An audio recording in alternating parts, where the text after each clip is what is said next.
Hello बच्चों, आज हम बड़े दिनों बाद आए हैं और आज हम पढ़ेंगे ह्यूमन डाइजेशन के बारे में, है ना। किसके बारे में पढ़ेंगे? हम ह्यूमन डाइजेशन के बारे में पढ़ेंगे। और तो शुरू करते हैं शुरू से। इट स्टार्ट विद माउथ, यानी कि जो हमारा जो डाइजेशन होता है वो शुरू कहाँ से होता है? हमारे माउथ से शायद चालू होता है।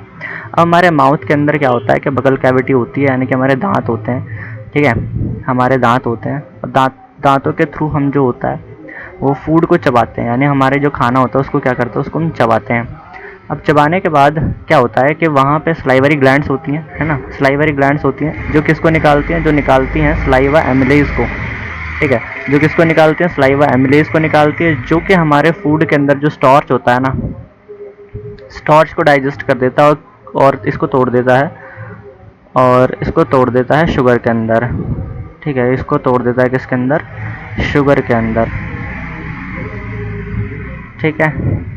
अब उसके बाद जो फूड है वो जाता है इसोफेगस के अंदर। इसोफेगस क्या होती है? हमारे यहाँ पे, यानी कि माउथ से लेकर के हमारे पेट यानी कि स्टमक तक एक रास्ता, ये मान लो कि एक रास्ता होता है जिसको हम क्या बोलते हैं? इसोफेगस बोलते हैं। अब इसोफेगस के अंदर जो फूड है वो जाता है कौन सी मूवमेंट के थ्रू? पेरिस्टाल्टिक मूवमेंट, ठीक है। कौन सी movement? Peristaltic movement. And then फिर द फूड जो है वो जाता है कहाँ? हमारे स्टमक के अंदर, ठीक है। तो यानी कि माउथ से स्टमक में आने का जो रास्ता है वो हमारा क्या है? इसोफेगस है, ठीक है। इसोफेगस के बाद हमारा जो फूड है वो कहाँ जाता है? वो स्टमक के अंदर आता है। अब स्टमक के अंदर जो फूड है उसका डाइजेशन होता है। क्या होता है? डाइजेशन। डाइजेशन के लिए इसको गैस्ट्रिक जूसेस, यानी कि कुछ एंजाइम्स की जरूरत होती है जिनको हम क्या बोलते हैं? गैस्ट्रिक जूसेस बोलते हैं। अब गैस्ट्रिक जूसेस में सबसे पहले क्या आता है? HCl आता है, फिर उसके बाद पेप्सिन आता है, फिर उसके बाद म्यूकस आता है, ठीक है। तो सबसे पहले हम एसिड के बारे में पढ़ेंगे। HCl एसिड, इतना ये बहुत ज़्यादा एसिड जो है ये बहुत ज़्यादा कंसनट्रेटेड होता है, जिसकी पीएच वैल्यू लगभग 1.3 से लेकर के 1.6 के आसपास में वैरी करती है, ठीक है। अब इसके दो काम होते हैं। सबसे पहली बात तो क्या करता है कि हम जो फूड वगैरह जो खाते हैं, अब उसके अंदर काफ़ी सारे बैक्टीरिया होते हैं, ठीक है। तो सबसे पहला काम क्या है कि ये काफ़ी सारे बैक्टीरिया, यानी कि जो बैक्टीरिया होता है उनको मारने का काम करता है। सबसे पहला काम इसका ये है, ठीक है। सेकंड वर्क इसका क्या है कि ये बेस एसिडिक मीडियम प्रोवाइड करता है, ठीक है। क्या क्या प्रोवाइड करता है? Acidic medium. किसके लिए? ये पेप्सिन के लिए, ठीक है। क्योंकि जो पेप्सिन होता है ना वो तभी काम करेगा जब हमारा जो फूड का जो मीडियम होगा वो कैसा होगा? वो एसिडिक होगा। अब पेप्सिन का काम क्या है? ये डाइजेस्ट करता है किसको? प्रोटीन को, ठीक है। डाइजेस्ट करता है किसको? प्रोटीन को। अब बात आती है कि अगर हमारे पेट के अंदर, अगर हमारे स्टमक के अंदर HCl निकल रहा है जो कि बहुत ज़्यादा क्या है? कंसनट्रेटेड है, तो ये हमारे पेट को क्या करेगा? नुकसान पहुंचाएगा, ठीक है। तो उसकी प्रोटेक्शन के लिए, ठीक है ना, उसकी प्रोटेक्शन के लिए हमारे पेट में ही निकलता है क्या? भाई म्यूकस निकलता है। क्या निकलता है? म्यूकस, जो कि हमारी इनर लाइनिंग होती है ना, स्टमक की जो इनर लाइनिंग होती है उसको क्या करता है? उसको प्रोटेक्ट करता है।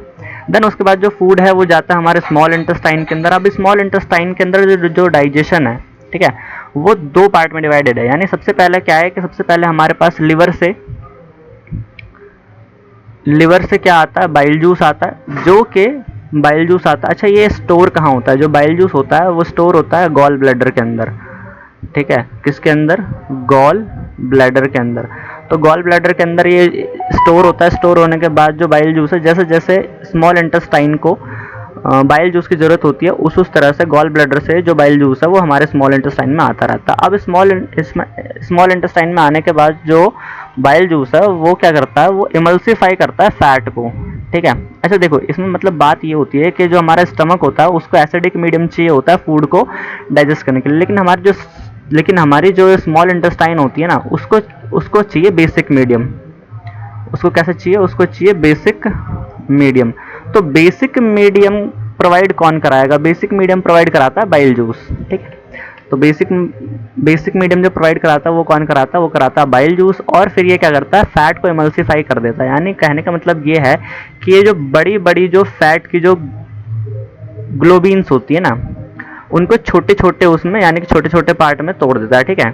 उनको छोटे छोटे पार्ट में क्या कर देता है? कन्वर्ट कर देता है, ठीक है। यानी कि बड़ी बड़ी गोलियों को छोटी छोटी गोलियों में क्या कर दिया? उसने कन्वर्ट कर दिया। देन उसके बाद जो पेनक्रियाटिक जूस है जो कि हमारे पेनक्रियास से निकल के आते हैं, ठीक है। उसके बाद क्या आता है? पेनक्रियाटिक जूस जो हमारे पेनक्रियास से निकल के आते हैं। अब ये भी तीन तरह के होते हैं, एमिलेज होता है, लाइपेज होता है और ट्रिप्सिन होता है। तो एमिलेज जो होता है वो कार्बोहाइड्रेट को डाइजेस्ट करता है, लाइपेज जो होता है वो फैट को डाइजेस्ट करता है, और जो ट्रिप्सिन होता है वो प्रोटीन को डाइजेस्ट करता है। यानी वहाँ से जो प्रोटीन आया था, यानी हमारे स्टमक से जो प्रोटीन आया था वो अभी उतना ज़्यादा डाइजेस्ट नहीं हुआ था कि वो एब्जॉर्ब हो जाए। ठीक है, अब जो ट्रिप्सिन होता है वो उसको फर्दर डाइजेस्ट करता है। ठीक है, अब ये प्रोटीन को जब फर्दर डाइजेस्ट कर देता है तो अब ये जो सारा जो फूड है वो हमारे बॉडी के अंदर डाइजेस्ट यानी कि एब्जॉर्ब होने के लिए रेडी हो जाता है। तो एब्जॉर्प्शन कहाँ से होता है, एब्जॉर्प्शन आता है उसके बाद एब्जॉर्प्शन कहाँ से होता है, अब इसके अंदर दो चीज़ें होती हैं, एक होता है विली और एक होता है माइक्रोविली। ठीक है, तो विली जो होता है वो होती है हमारे पास फिंगर लाइक स्ट्रक्चर, और जो माइक्रोविली होता है वो होता है हमारे पास हेयर लाइक स्ट्रक्चर। यानी कि जो, अब अगर मैं इसको बनाऊं तो यहाँ पे मैं बना देता हूँ, ये अगर हमारे पास क्या है, ये अगर हमारे पास विली है दोनों तरफ, ठीक है, तो इसको अगर हम और जूम करेंगे तो उस पर हमें माइक्रोविली दिख जाएंगे। तो इनका काम क्या होता है, इसका सिंपल सा काम है कि ये फूड को एब्जॉर्ब होने के लिए, ठीक है, उसको बस खाली क्या करता है कि टाइम ज़्यादा दे देता है। यानी कि ये क्या काम करेगा, फूड का सरफेस एरिया बढ़ा देगा, यानी एब्जॉर्प्शन के लिए क्या करेगा, सरफेस एरिया है ना, सरफेस एरिया को इंक्रीज कर देता है। ठीक है, सरफेस एरिया को इंक्रीज कर देता है। उसके बाद क्या होता है, देखो एसिमिलेशन होता है। अब एसिमिलेशन का मतलब क्या होता है, जो भी हमने फूड को कंज्यूम करा, यानी जो हमारा फूड जो डाइजेस्ट हुआ है, अब वो डाइजेस्टेड फूड जो है वो हमारे सेल के अंदर, ठीक है, वो हमारे सेल के अंदर, यानी कि सॉरी सेल नहीं, ब्लड स्ट्रीम में, ठीक है, ब्लड स्ट्रीम में जाने के लिए रेडी है।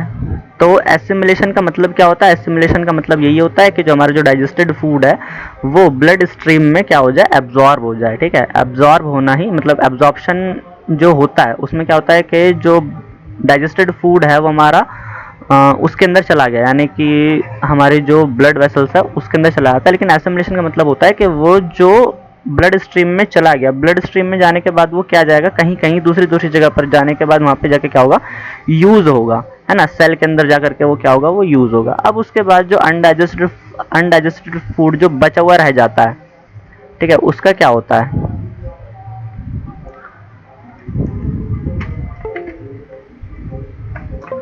उसका होता ये है कि जो अनडाइजेस्टेड फूड है वो अब कहाँ जाता है, वो जाता है लार्ज इंटेस्टाइन में। लार्ज इंटेस्टाइन में क्या होता है कि जितना भी वाटर उसके अंदर बचा हुआ रह जाता है, ठीक है, रिमेनिंग वाटर जो होता है वो भी क्या हो जाता है, वो भी एब्जॉर्ब हो जाता है। अब जो वेस्ट मटेरियल बचता है, अब हम उसको क्या बोलेंगे, वेस्ट मटेरियल बोलते हैं। ठीक है, क्या बोलते हैं, वेस्ट मटेरियल बोलते हैं, जिसको हम क्या कर देंगे, एक्सक्रीट आउट कर देंगे। एक्सक्रीट आउट भी कैसे करते हैं, सबसे पहले जो फूड है वो हमारा कहाँ जाता है, रेक्टम में जाता है, यानी जो वेस्ट मटेरियल है वो कहाँ जाता है, वो रेक्टम में जाता है। अब ये क्या होता है, ये एक थैली जैसा होता है जहाँ पे फूड यानी जो अनडाइजेस्टेड यानी जो वेस्ट मटेरियल है वो क्या होता है, वो स्टोर किया जाता है। ठीक है, वो क्या करता है, वो स्टोर हो जाता है, और जैसे ही ये भर जाता है तो हम एनस के थ्रू हम उसको क्या कर देते हैं, एक्सक्रीट आउट कर देते हैं, यानी जो वेस्ट मटेरियल होता है उसको हम एक्सक्रीट आउट कर देते हैं। तो ये हमारा क्या है, ये हमारा डाइजेशन का प्रोसेस है। ठीक है, ये हमारा क्या है, ये हमारा डाइजेशन का प्रोसेस है। Thank you.